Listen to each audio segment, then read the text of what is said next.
9, 8, 7, 6, 5, 4, 3, 2, 1.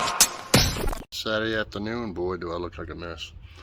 But I'm working on my zero turn mower. It's a bad boy mower.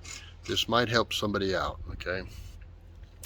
I'll turn around and show you what happened. So I was mowing, picked up some cord apparently wrapped around the axle, and it pushed in and destroyed the oil seal, okay? Now, oil started pouring out everywhere, and I said, well, I'll just pull this hub off. So, but I went to my dealer and I said, I need a seal kit for the axle. They couldn't find it, and looking it up, but one of the mechanics was nice enough because hey, I happen to have one in my toolbox. He tossed it to me. All right, so here's the new seal. All right, here's the old seal that's destroyed. All right, now you're looking at something and oh, that looks different, strange. Now the mechanic told me, I said, listen, I've been pulling on this. This is the hub that the wheel bolts onto. So I've been pulling it on my puller and I can't get it off. Is there any trick to it? I mean, I know how to do it on machinery, but it just won't come off in this one. Nope, you'll never get it off. You gotta buy a whole new, this part of the transaxle on this side. And that's like $700-800. I said, all that's wrong is an oil seal. Nope, you gotta buy a whole new one. So I stopped by Harbor Freight. Now I went overkill. Over there is a 3-jar hydraulic gear puller. They just came out with them. It's 10-ton.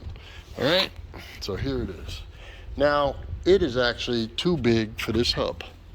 So I had to make, out of some 2x2 stock heavy gauge, I made a spacer that I put here and I was able to pull. I was pulling so much, I snapped one of the ears of the hub off, which, okay, that's no big thing. All right, so I had my old pullers over there and I actually broke them. But I'm gonna tell you a little trick. You don't need to go with that 10-ton one. You can use the other one. Except for, I couldn't get it off. It would not budge. Heated it up with my torch and it laughed. So, what I did was I said, well, I'm just gonna cut it off the shaft like you can do with bearings and stuff.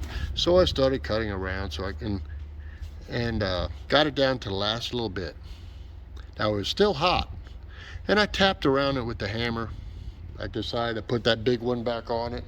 Still wouldn't budge, and it was still cooling. It was still cooling, and it wouldn't budge with the deal. I was like, well, I guess I gotta cut some more. Now as it cooled down to a point of touch, I took my hammer, and all I did was a couple of times, and you know what happened? It fell off as it fully cooled. So my recommendation is, if you're gonna use one of those, heat it, okay?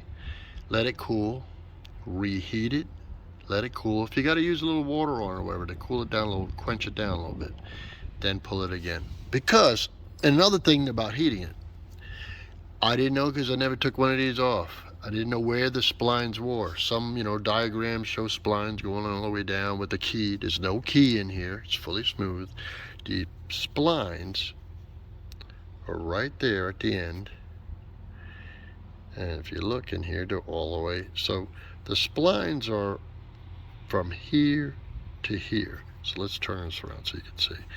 There's where it bolts on to rim. So the splines are going to be from there to there.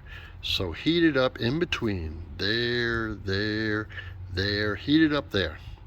Tap it with a hammer, let it cool, heat it up, tap it with a hammer. I'm not saying pound it, I said tap it with a hammer, let it cool, heat it again, and maybe cool it down rapidly, then try pulling it. It just fell off. Now the mechanic had taken me back to like this bin where all these hydraulic little transmissions were.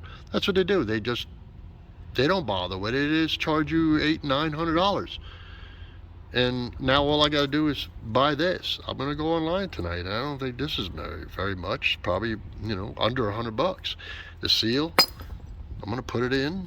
The seal will go in like this, and then it's got a snap ring that goes around inside the collar there to hold it. and I'll be done. So I'm going to clean this up real good, put the seal in, put the snap ring in, order the hub. When the hub comes, it's zippity-doo-dah on, the wheel goes back on, and la-di-da land, we go back to mowing. Okay, so probably be able to find it, who knows, Amazon, eBay, or just go to all these transmissions. Good ones are made by these people right here, because I caught the parts guy on the internet, and I didn't give him the code of this hydrostat transmission, and that's what he was doing. He was just going to their website to order the part. So my advice to you, instead of spending probably, well, that was $700, $800, or $900 for the training. Now that's not labor. So my advice to you is a little Saturday afternoon, a little ingenuity, save yourself a ton of money. Okay? God bless you. It wasn't a stump grind video, but everything I do is about mechanical stuff. And you know what? This is the first time I ever did this one. So we did it together. God bless you, man.